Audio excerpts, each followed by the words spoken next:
A tapestry of green is interwoven with streams of blue. This northernmost part of Idaho is a verdant dreamscape. Very, very lush. Uncrowded and unspoiled, this is a perfect place to play. Whatever you want to do outdoors, you can pretty much do it here. From rafting and fishing to hiking and horsepacking, it's an outdoor paradise. I love this country. This slice of Idaho has qualities you won't find anywhere else. It's unlike any other area in the state. The abundant terrain of the north is still Idaho, but it's almost Canada.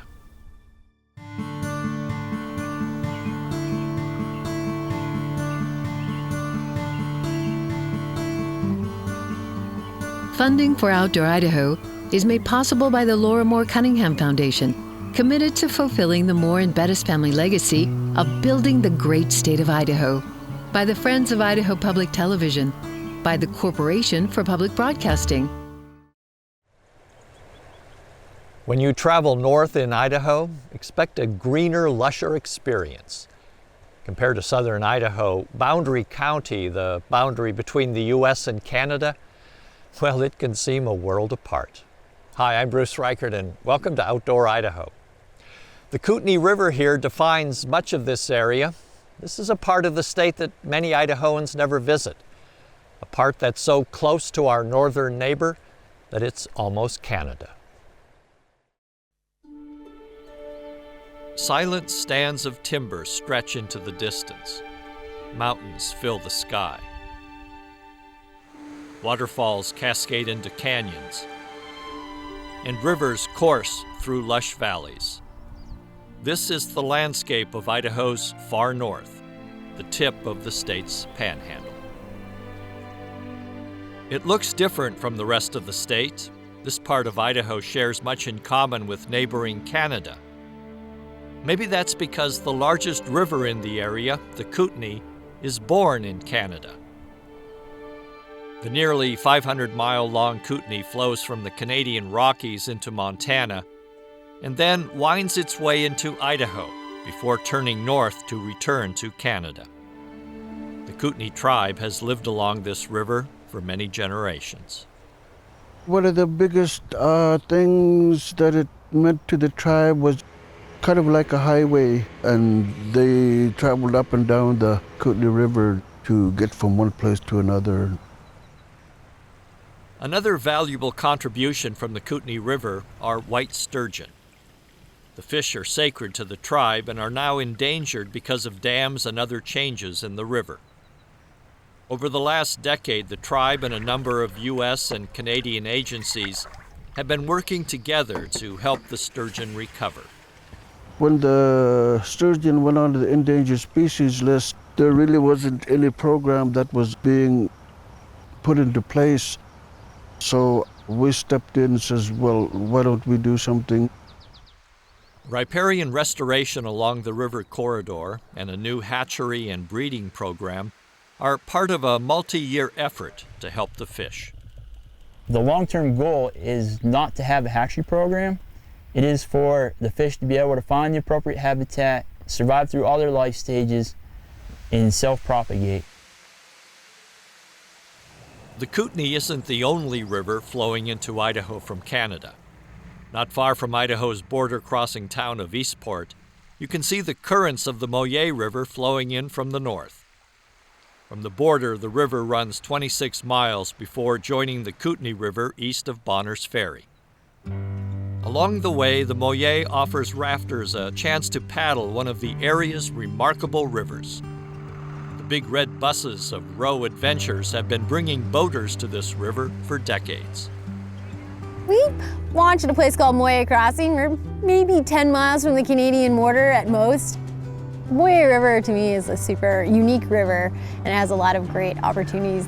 So it kind of starts out with that nice mellow float. You know, gave a chance for people to get comfortable in the boats, comfortable paddling. I'm working with the paddle boat. It's pretty fun because you have to do a lot of interaction with your guests. And so kind of got to work as a team and figure out a way how to get down the river. I was impressed by how clean it is. All along the banks of the river, there was tall timber growing. It's just very, very pretty. It's my ideal of a place I want to go to get away, to be in nature and just to enjoy the outdoors. You become one with the river. Your movement has to relax and go with the flow. You have to respond to it. Going with the flow gets a little tougher the further you float down the river. The canyon narrows and the rapids get bigger. And then there's the Moyer's own unique obstacle, Eileen Dam. The dam was very impressive, maybe 50 feet high, and you really couldn't tell that you could get around it. It looks like you're just going into this wall of concrete, and at the last minute it kind of dog legs to the left, and you slip right through there. But it was exciting. When we looked back to the left, we had the waterfall coming back down. Beautiful.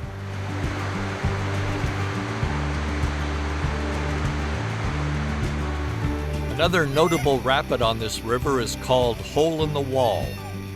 A lot of the rapids are super, super good. Going through Hole in the Wall, if you find a nice slot to go right on through, it's just a really good rapid.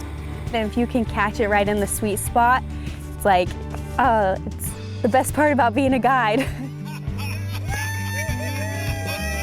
A unique river. I mean, there's lots of big, well-known rivers in Idaho, but like the Moyie, I think, is like a little gem. Just like sharing a place that I love with other people. And it's just a special, unique experience to be way up here in North Idaho, a place that I ultimately love and call home. Add the Hunts to the list of people who love North Idaho and the Moyie River. They like it so much they bought a cabin on the Moyie, just a mile from the Canadian border. I always dreamed about having a cabin in the mountains on a stream. It's just gorgeous. There's mountains and trees and water, and it's peaceful. And then the connection to John's family is what really made it, more appealing to me. A lot of John Hunt's family is from the Bonners Ferry area, and he spent a good portion of his youth coming up to the Moyie River. I was raised in Sandpoint. My grandparents and cousins, aunts and uncles lived in Bonners Ferry. So we spent a lot of time up here visiting and holidays, and particularly fishing. I just love it. One thing the family didn't do much during John's younger days was float the river. But with the Moyie right outside their front door, the Hunts now make it a point to get their kayaks out on the water as often as possible. We like to lodge at the border. There's an easy access there, and it's not real technical, the upper part of the Moyie. It's just really relaxing and enjoyable. I mean, all we have to do is come out the front door and hop in the kayaks and make a day of it. I think the best thing is just getting out on a day like today where it's sunny, the air is cool and crisp, and the serenity of just floating down the river. In addition to floating the river, the Hunts also love hiking and exploring the forest trails in the area. One of their favorite trips is the walk to nearby Copper Falls. When I have family come to visit, we have to take them there because, it's just one of the attractions in the area. I never get tired of that scenery, the old growth trees in there and the stream, and it's a gentle walk into there. We usually always like to try to go up in the early spring to see the spring runoff. There's a lot of water, a lot of spray. It's just, for this area, it's a fairly magnificent waterfall. I mean, we don't have a lot of waterfalls that tall, and it's a fun place to hike into.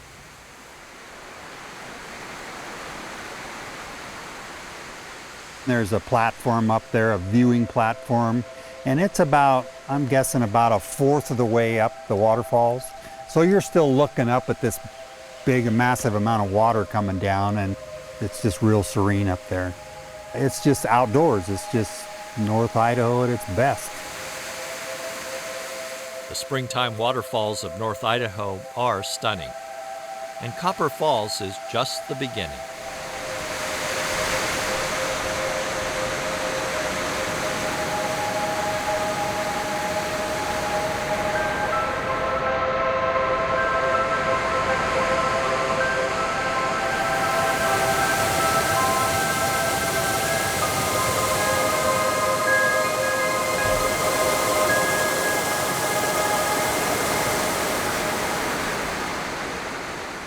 Smith Creek Falls is just outside the Boundary Smith Creek Wildlife Management Area. The 2,000-acre Idaho Fish and Game Area was first established in 1999. Boundary Creek on its northern edge is also the Canadian border. And just across the Kootenai River from the preserve is the border-crossing town of Port Hill, Idaho. Like most of the Kootenai River Valley below Bonners Ferry, what is now the Wildlife Management Area used to be farmland, primarily used to grow wheat. For the last decade and a half, Idaho Fish and Game has been working to restore it to a more natural habitat. One of the big goals is to mimic some of the wetlands that were historically here. And so when we retired this from agricultural ground, it was pretty incredible to see how much of the wetland plants actually still came back up.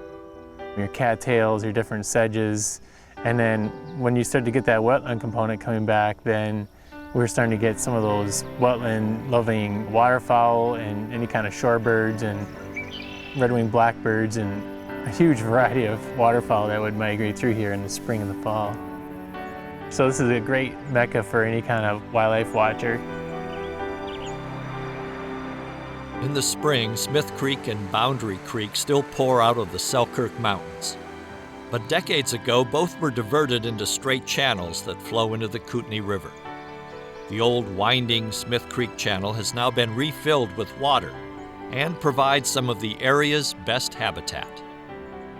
This is unique here because it isn't farmed anymore. It's an actual functioning wetland, and you don't see that down south as much. Very few percentage of the ground is actually back into the wetland. Part of Derek's job is not only to work on habitat, but also to monitor the numbers of animals moving through the area. Usually early spring, we'll do some migration surveys. We can kind of get a number, what species are coming through, what their numbers are, and we can kind of gauge that to our population numbers that we've done on previous years. Derek started working here as a seasonal employee in 2005. Now as habitat manager, he's starting to see some of the results of his work. And he's always thinking of ways to improve this property. I'm always brainstorming what can we do different or what can we improve. I got hooked on to the habitat side because it's really important. Wildlife can't really survive without the correct vegetation and water quality that they require. It's definitely like the last thing you can see in Idaho, or it's kind of a lasting legacy of what we look forward to, what we can provide for wildlife and for the public. The Wildlife Management Area and Kootenai River are on the east side of the Selkirks. The Priest River is the main waterway west of those mountains. It flows from Canada to fill Upper and Lower Priest Lakes. Between the two is a unique connection called the Thoroughfare. Tom Weitz and Chris Runberg Smith have been traveling this scenic channel for decades. It's quiet and peaceful. It's a no-wake zone, so if you motor, you go slowly and you can enjoy it.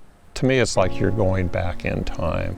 It's the way it was 150 years ago when the first prospectors and trappers and homesteaders came into the area. Weitz and Runberg Smith know all about those early pioneers. The two worked together on a history of the area for the Priest Lake Museum.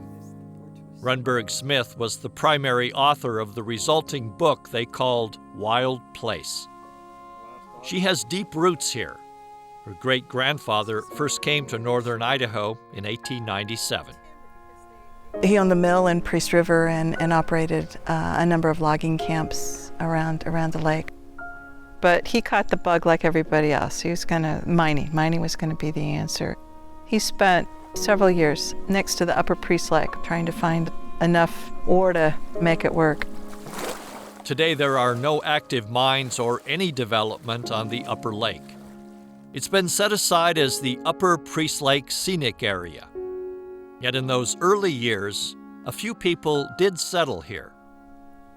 We had 3 homesteaders up here who managed to prove up and got a claim to that land.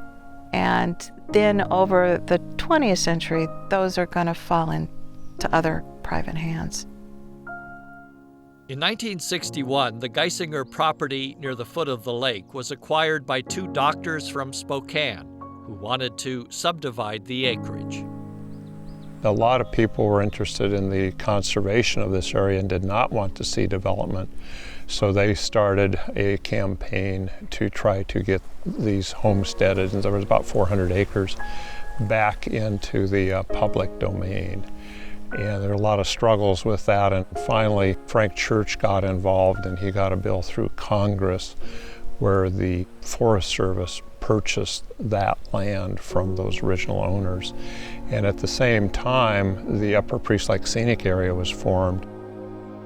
Established in 1965, the scenic area includes most of the thoroughfare and about 4,000 acres surrounding the Upper Lake. It's jointly managed by the Forest Service and the Idaho Department of Lands.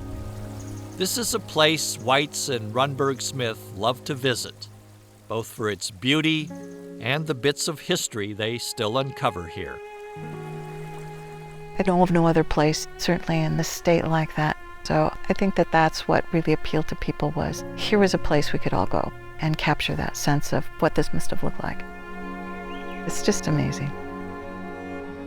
The peacefulness, the beauty, the access to unspoiled public lands. For me, it's quality of life, and I love to get out and hike, pick berries, explore the history of the area.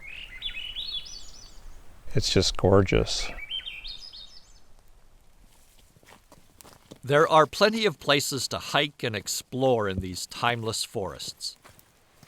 Just north of Upper Priest Lake, the last leg of Idaho's Centennial Trail follows the Priest River to the Canadian border. The last 7 miles of the state-long trail was something Clay Jacobson felt compelled to travel. In 2015, after hiking 900 miles all the way from the Nevada border, Jacobson was stopped from finishing those last few miles by a forest fire. And now he's back with a couple of local hikers to complete his mission. I had gone 99% of the way through the trail, reached the last trailhead, and the last 7 miles of the trail was closed. So, a year later, here I am back on the trail, pretty much still on this journey of being involved in hiking, being out in backcountry in Idaho, paving the way for the next hikers to come through. He's paving the way not only with hiking, but also through his work with the Idaho Trails Association, a nonprofit group that works on preserving trails. One of his focuses is the Centennial Trail. Compared to the rest of the trails in the United States, the Centennial Trail offers things that the other ones don't. Some of the most remote areas, people are starting to do 1, 2, 3 of these long distance hikes, and they're looking for new challenges. Local Forest Service employee Debbie Butler loves this part of the trail. She's lived in the Priest Lake area for almost 30 years. I do enjoy certainly the grandness and the large scale of the cedar trees in particular, but I like looking at the little things, the plants, trees and rocks, mosses, and the peace of it too. The rainforests and the old growth cedar grove areas are very peaceful. What helps make this trail a great finale for the Centennial Trail is the waterfall at the end of the journey. American Falls, also known as Upper Priest Falls, is right on the edge of the Canadian border. I spent 2.5 months hiking to get to this waterfall and never got to see it.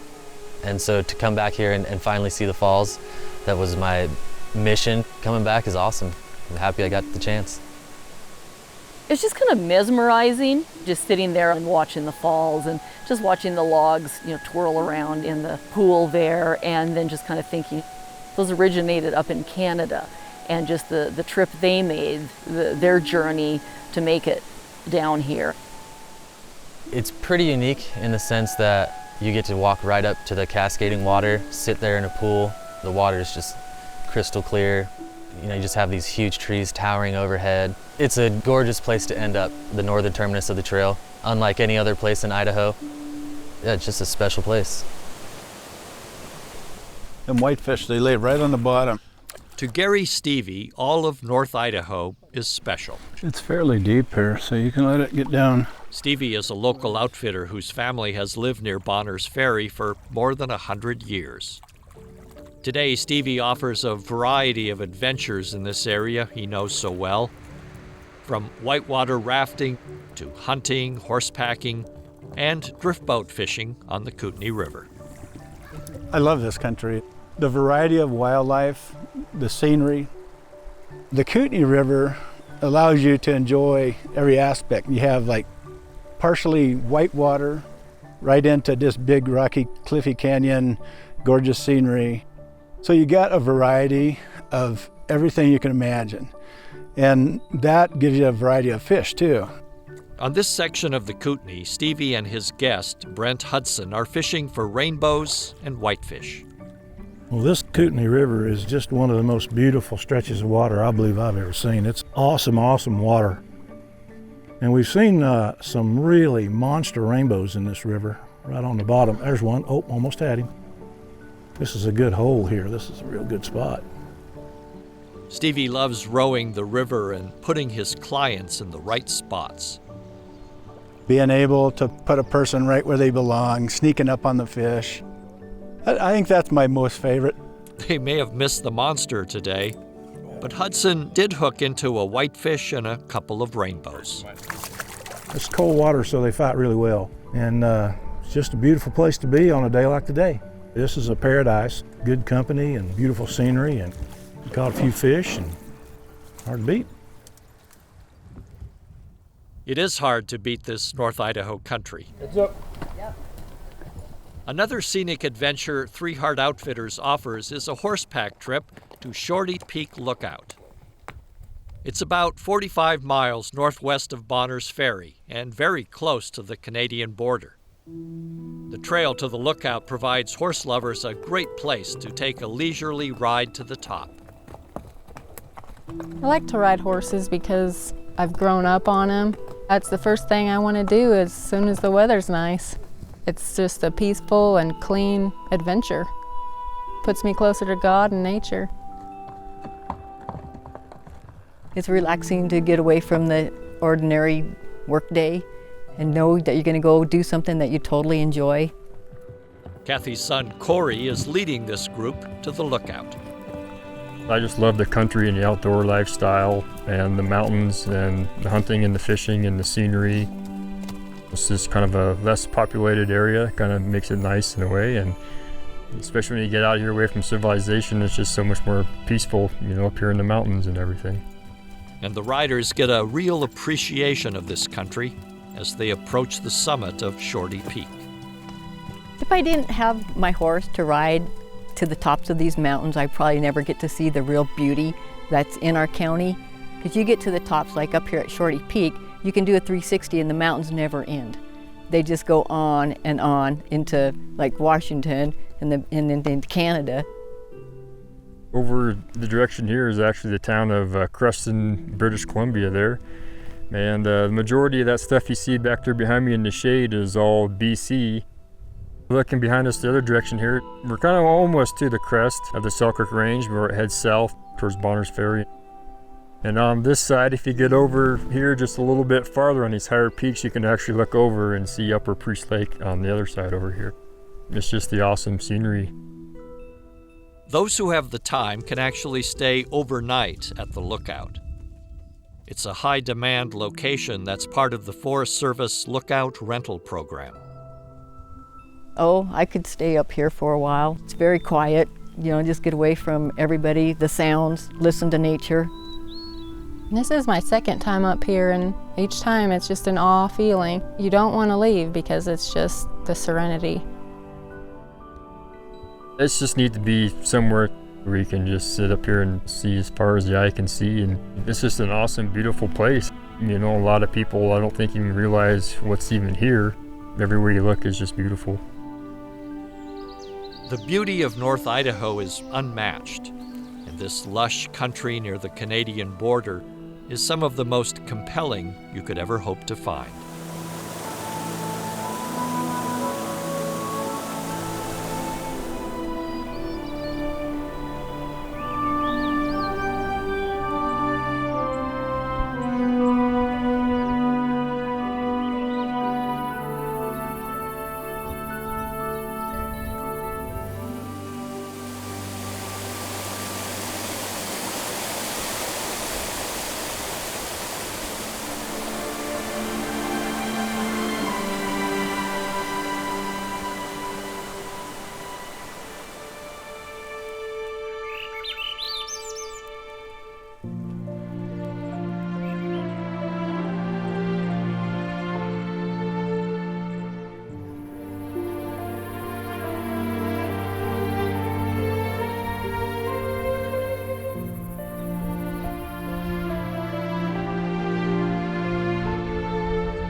Funding for Outdoor Idaho is made possible by the Laura Moore Cunningham Foundation, committed to fulfilling the Moore and Bettis family legacy of building the great state of Idaho, by the Friends of Idaho Public Television, by the Corporation for Public Broadcasting. To find more information about these shows, visit us at idahoptv.org.